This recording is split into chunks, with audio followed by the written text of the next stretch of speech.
समंदर की पाताल तक तो शायद कोई पहुंच गया हो, लेकिन माँ के प्यार का किनारा आज तक किसी को नहीं मिला। माँ जब बोलती है तो उसके लहजे में जिब्रील बोलता है। माँ जब मुस्कुराती है तो लगता है जन्नत की सारी गलियां खिल उठी। अल्लाह ने उसके सीने में वो दर्द, वो दरक, वो मोहब्बत, वो उल्फतों का एक जहां आबाद कर दिया है। माँ तो फिर माँ ही होती है। उसके सीने में रखा हुआ प्यार तो एक अजीब कायनात है। तड़पती हुई ममता एक अलग ही जहान है। कभी आपने देखा हो कि बच्चा घर से निकलता है, दुनिया की बड़ी बड़ी दानिशगाहों में उसका इंतजार हो रहा होता है, लोगों को अक्लो बीनिश सिखाने जा रहा होता है, उसकी एक एक बात को लोग मोतियों की तरह झोलियों में डालते हैं।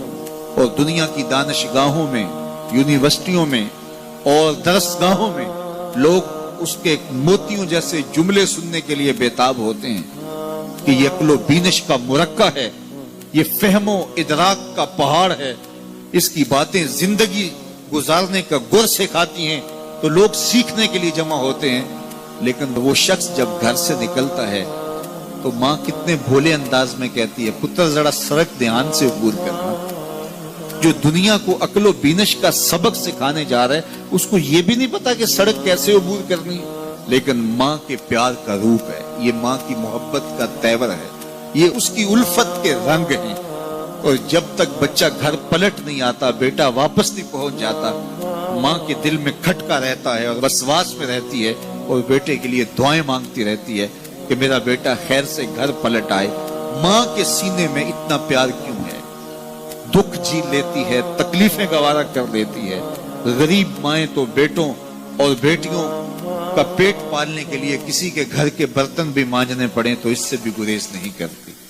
तकलीफें सह लेती हैं, अजियतें गवारा कर लेती हैं, लोगों की गुलामियां कबूल कर लेती हैं। माएं अपनी औलाद के लिए क्या कुछ नहीं करती। माँ को अपनी औलाद से इतना प्यार क्यों है?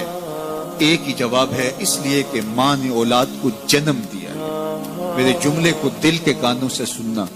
जिस माँ ने जन्म दिया है वो इतना प्यार करती है तो जिस रब ने खलक किया है वो कितना प्यार करता है। जन्म देने वाली के प्यार का ठिकाना कोई नहीं, तो जो खलक करने वाला है उसके प्यार का अंदाजा कौन कर सकता? तो माँ गवारा नहीं करती कि मेरा बेटा भूखा रहे, तकलीफ में रहे, बेटा भूख में तड़पे तो माँ बेचैन हो जाती है। तो जो 70 माओं से ज्यादा प्यार करता है उसने कैसे गवारा कर लिया कि मेरा बंदा भूखा रहे? सहरी का खाना खाया है, कड़कती दोपहर है, बरसती गर्मी है, जुबान पे पिपड़ी जम गई, हलक खुश्क हो गया, खाने के लिए पीने के लिए सब कुछ मुयस्सर है, लेकिन कहा नहीं एक घूंट भी नहीं लेना।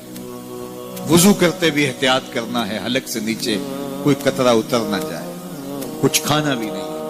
70 माओं से ज्यादा प्यार करने वाले रब ने ये कैसे गवारा कर?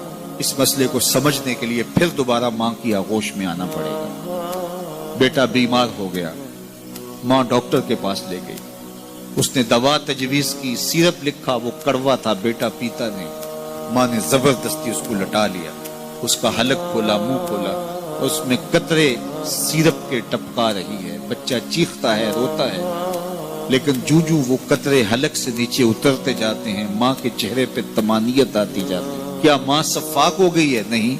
माँ की ममता छिन गई? नहीं। वो जो बेटे की आंख में आंसू नहीं देख सकती थी, वो तड़पते हुए बच्चे को देख के मुतमईन क्यों है? क्या माँ की ममता रुखसत होगी? जवाब नहीं। तो फिर क्यों माँ इतनी खुश है? कहा बेटा नहीं जानता, माँ जानती है। चंद लम्हों की तकलीफ है, कुछ लहजों की कड़वाहट और तलखी है, लेकिन ये सिरप जब मैदे में उतरेगा तो नतीजा शिफा की सूरत में बरामद होगा। माँ की निगाह इस कड़वे सिरप पे नहीं, माँ की निगाह नतीजे पे है। कहा 70 माओं से ज्यादा प्यार करने वाला रब तुम्हें बहुत प्यार करता है, लेकिन भूख और प्यास इसलिए गवारा करवाई जा रही है लअल्लकुम तत्तकून। इसका नतीजा तकवे की सूरत में बराबर। तुम्हें इत्तिका की दौलत मिलेगी, तुम तकवे का नूर पालोगे। इसलिए महीना एक मौका है, एक फुर्सत है। हम इस फुर्सत को गनीमत जाने और अपने नफ्स को काबू में करें। रोजा हमें बहुत कुछ सिखाता है, इससे वो सब कुछ सीखें और अपने मन को संवारने की कोशिश करें। तो जब हम तकवे की दौलत पालेंगे तो रोजे का मकसूद हासिल हो जाएगा।